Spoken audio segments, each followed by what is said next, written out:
বেহাল রাস্তার প্রতিবাদে রাস্তায় নেমে বিক্ষোভ দেখালেন এলাকাবাসী। ঘটনাটি ঘটেছে মালদার হরিশ্চন্দ্রপুর ১ নম্বর ব্লকের পিপলা উত্তরপাড়া এলাকায়।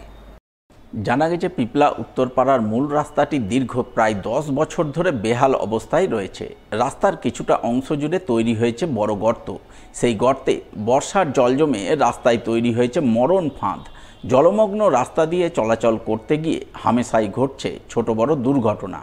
এমনই এক দুর্ঘটনা ঘটে রবিবার। রাস্তার গর্তে পড়ে যাত্রীবাহী টোটো উল্টে গুরুতর আহত হন এক মহিলা। সেই ছবি ভাইরাল হয় সামাজিক মাধ্যমে। এরপর সোমবার সকালে বেহাল রাস্তার প্রতিবাদে এলাকাবাসী রাস্তায় নেমে বিক্ষোভ দেখান। অবিলম্বে রাস্তার হাল ফেরানোর দাবি জানান।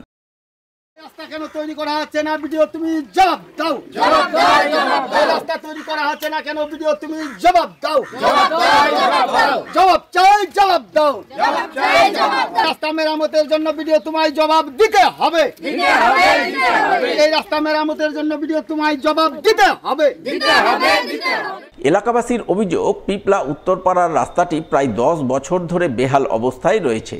রাস্তা সংস্কারের জন্য স্থানীয় পঞ্চায়েত সদস্য থেকে শুরু করে পঞ্চায়েত প্রধান সকলকেই জানিয়েছেন, কিন্তু রাস্তা সংস্কারের ব্যাপারে কেউ কোনো উদ্যোগ গ্রহণ করছে না।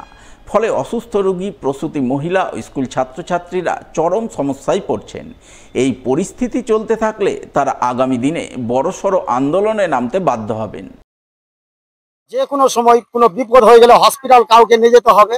এই রাস্তা দিয়ে নিয়ে যেতে গেলেই খুব অসুবিধায় পড়ি। পঞ্চায়েত সমিতি, গ্রাম পঞ্চায়েত, জেলা পরিষদ সবাইকে বলা হয়েছে, কিন্তু কেউ এই রাস্তার জন্য কিছু করে না। সেই 10 বছর ধরে এরা দেখতেই আছে, কিন্তু 10 বছর ধরে আর রাস্তাটা এরা কোনো রকমই হাত দিচ্ছে না। আমরা সমস্যায় ভুগছি, জল হয়ে যাচ্ছে, কত টোটো, কত মানুষ, কত কি আহত হচ্ছে। এখানে মেম্বার প্রধান সবাই দেখছে না। কতবার বলবো, বলছে রাস্তাটা করে দিব, এবার ভোট দেন রাস্তাটা করে দিব, কিন্তু ভোট নেওয়ার সময় নিয়ে নিচ্ছে, রাস্তাটা তো করছে না।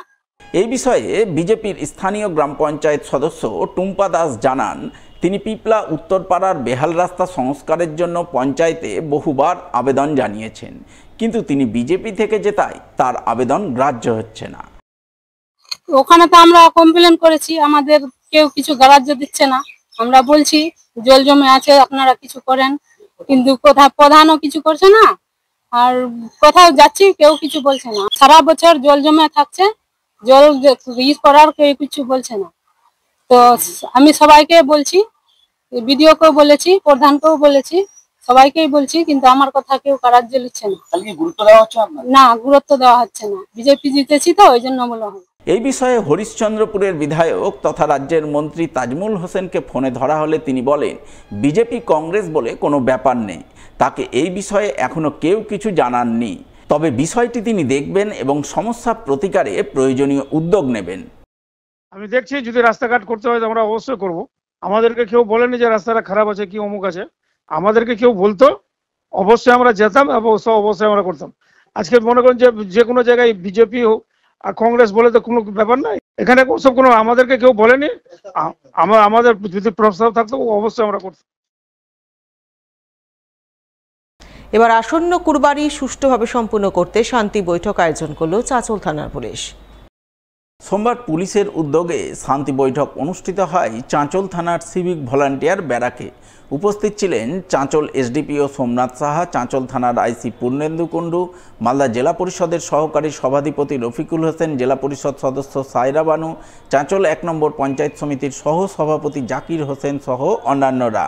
তারা সকলে মিলে চাঁচল থানা এলাকার বিভিন্ন মসজিদের ইমাম, মোয়াজ্জেম সহ এলাকার বিশিষ্ট জনেদের নিয়ে শান্তি বৈঠক করেন। বৈঠকে শান্তিপূর্ণ ঈদ পালনের বার্তা দেন এবং ঈদের দিনে বেপরোয়া গতিতে বাইক না চালানোর জন্য সকলকে সচেতন ভূমিকা পালনের আহ্বান জানান। এই বাইক বাহিনীরা যেইভাবে বাইরে থেকে আসছে ভাইরা কুরবানির উপলক্ষে আনন্দ করার জন্যই আসছে, আমরা চাইছি ওরা আনন্দ করুক, কিন্তু বাইকটা বেপরোয়াভাবে না চালায়, গতিটা নিয়ন্ত্রণ করে চালাক, কারো মায়ের কোল না খালি হয়, এটা আমরা আশা রাখছি। এবং আইসি সাহেবের এটা বার্তা। ডিজে যে চলছে ব্যাপক পরিমাণের সাউন্ড, সেই সাউন্ডের উপর নজর দেওয়া হলো এবং আমাদের যে কুরবানির উপলক্ষে যেইভাবে আমাদের পরিবেশ সুষ্ঠু থাকে এবং পরিবেশ ঠিক থাকে তার দিকে আমাদেরকে নজর রাখতে বলা হলো। এবং বিশেষ করে সোশ্যাল মিডিয়াতে যেসব ভাইরা এগুলো ভাইরাল করছে তাদেরকে অনুরোধ করব তারা যেন ভাইরাল না করে, এবং যদি কেউ ভাইরাল করে থাকে তাকে প্রাথমিকভাবে কারো যদি পরিচিতি আইডি থাকে তার সঙ্গে আপনারা যোগাযোগ করে সেটা ডিলিট করার চেষ্টা করবেন। যদি না করতে পারেন আপনারা প্রশাসনের সঙ্গে যোগাযোগ করবেন, প্রশাসন তার ব্যবস্থা নেবে।